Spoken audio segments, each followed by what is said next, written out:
Petőfi Sándor, a Tisza. Nyári napnak alkonyulatánál megáll a kanyargó Tiszánál ott, hol a kis túl siet beléje, mint a gyermek anyja kebelére. A folyó oly símán, oly szelíden ballagott le partalan medrében, nem akarta, hogy a napsugára megbotoljék habjai fodrába. Síma tükrén a piros sugárok, mint megannyi tündér táncot jártak, szinte hallott lépteik csengése, mint varányi sarkantyúk pengése. Ahol álltam, sárga fökeny volt terítve, s tartott a mezőnek, melyen a levágott sarkú rendek, mint a könyvben a sorok hevertek. Túl a réten, néma méltóságban, magas erdő, benne már homály van, de az alkony üszköt vett fejére, s olyan, mintha égne, s folyna vére. Másfelől a Tisza túlsó partján, magyaró, s reketje bokrok tarkán, köztök egy csakanyílás, azon át látni távol kis falucska tornyát. Boldog órák, szép emlékeképpen, rózsafellők húztak át az égen, legmesszebbről rám merengve, néztek ködön át a mármarosi bércek.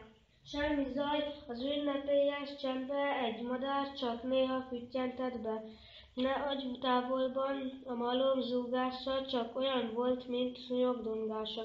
Túlnan vélem áttellemben éppen por menyecske jött korsó kezében. Korsóját még telemerítette, rám nézett át, aztán ment sietve.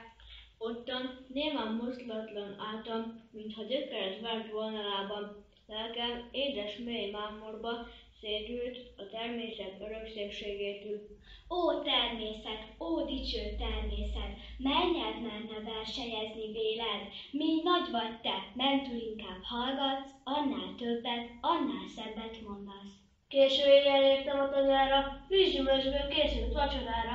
Társaimmal hosszan beszélgettünk, lobogott a rőzseláng mellettünk. Többek között szóltam én hozzájuk, szegény Tisza, miért is bántjátok? Annyi rosszat kiabáltok róla, s ő a föld legjámborabb folyója. Pár nap múlva fél szendelgésemből félrevert harangzúgása vert föl. Jön az árvíz, hangzik, s tengert láttam, ahogy kitekinték. Mint az őrült, kiletépte láncát, vágtatotta a Tisza a Rónán át. Zúgva, bőgve törte át a gátot, el akarta nyelni a világot.